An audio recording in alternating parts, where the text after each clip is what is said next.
Minnesota Vikings have a future star, well, actually, current star as well. Let's be honest here. Right tackle in Brian O'Neill. He's an absolute rock star in pass protection. He's an uber athlete in the run game, as well as he's quickly establishing himself as one of the best young right tackles in the game. Also, dude got jacked this offseason, right? So you do think that Brian O'Neill figures to be part of the Vikings' plans long term. So why not? Why? I'm good at words. Why don't the Vikings ensure that he is part of said long-term plans right now, as the Vikes and Rick Spielman should consider extending him right meow while they can still get a super team-friendly deal? Why the hell not? Right? I understand. Here's like, well, it's only been 2 years. How can you think that he's so great right now? I don't care. Do it. Let's talk about the reasons why. So, recapping, Brian O'Neill's rookie season 2018, stepped in for an injured Rashad Hill, who had started the season as a starting right tackle and was amazing, was a rock star. 31 pressures allowed, 0 sacks on 531 pass blocking reps, as well as a 65.5 PFF pass blocking grade last season. The dominant. Brian O'Neill led qualifying right tackles last year in fewest pressures allowed at 19, fewer than Orlando Brown Jr., and as well as All-Pros Ryan Ramczyk and Mitchell Schwartz. Perhaps you've heard of them. As well as he was the 6th highest graded right tackle in run blocking, as well as you would expect with the continuity in the run game in a scheme that's perfectly suited for him in the outside zone. That's only going to continue. I think that O'Neill will be a Pro Bowler this year, potentially even an All-Pro. We put our on the table earlier this year, calling for it in year 3. As well as you look at your rookies are allowed to negotiate extensions after 2 years of service. So theoretically, the Brian O'Neill window is open right now. As well as, so the right tackle market, I don't know what to make of it. It's really stupid.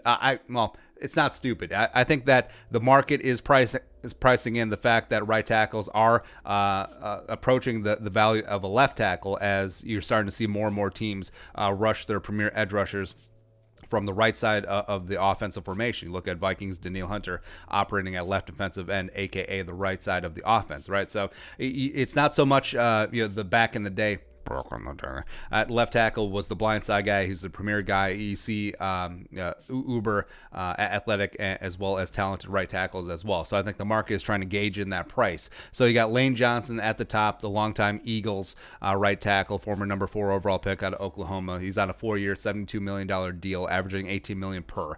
He's top dog. But then the next 3 spots are free agent signees. So open market free agents, you look at Jawan James, you look at Trent Brown, you look at Jack Conklin as well. Big time free agent signees. So that warps the market a little bit as well. Also, throw out Brian friggin' Balaga is making $10 million a year with the Chargers for some ungodly reason. By the way, the absolute steal in this group is Mitchell Schwartz of the Chiefs, which he's the best.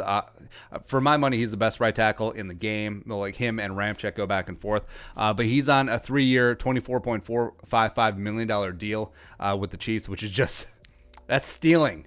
My God. But so Brian O'Neill, you approach him, if you're Rick Spielman, be like, hey, the bird in the hand versus 2 in the bush story. And also do this before Ryan Ramczyk absolutely breaks the market, because I think at the end of the day, he will be the highest paid right tackle in the game, probably pushing $19 million per year. I think he'll eclipse Lane Johnson.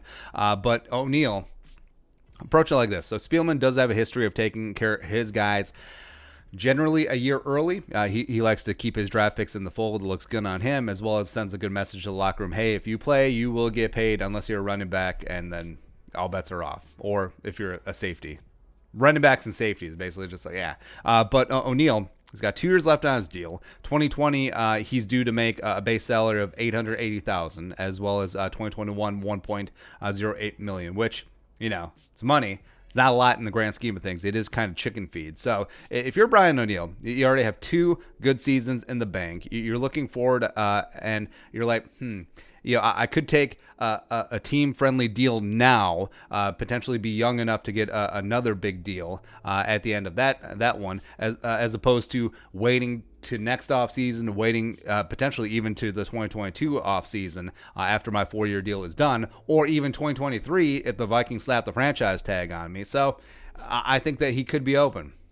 I think all players are open to, hey, today we will direct deposit a big ass chunk of money. So if the Vikings just buzz the tower, offered him, hey, we'll take your 2 rookie years, plus we'll give you a 3-year, $30 million extension, $10 million guaranteed as a signing bonus. Effectively make it a 5-year deal. Only adds $2 million to the cap in 2020 and 2021, respectively. That $10 million over 5 years prorated. Then Vikings do have control of Brian O'Neill through 28 years old, as well as that averages out to $6.392 million when you factor in the 2 rookie years, which is absolute freaking steal. Backfilling the 2020 and 2021 seasons, 2022 and 2024 through 2024 are basically just toilet paper team options, Rob Brzezinski special.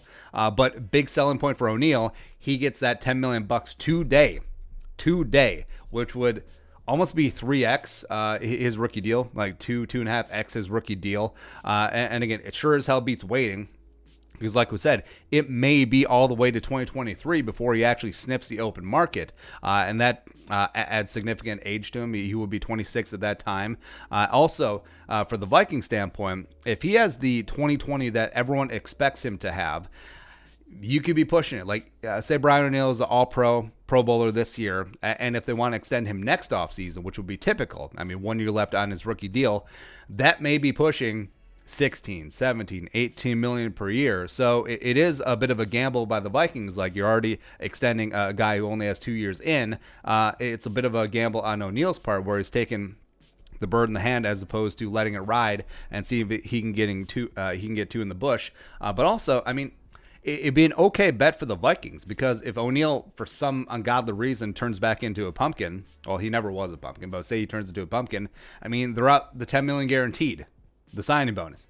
So whoop-de-friggin-do there, right? So I think it's something that Spielman should consider, especially the uncertain cap future for 2021 and beyond, and just another one of those spots where you're taking care of one of your own, securing just a long, prophesized, and beautiful offensive lineman that the Vikings haven't had in so long. Yeah.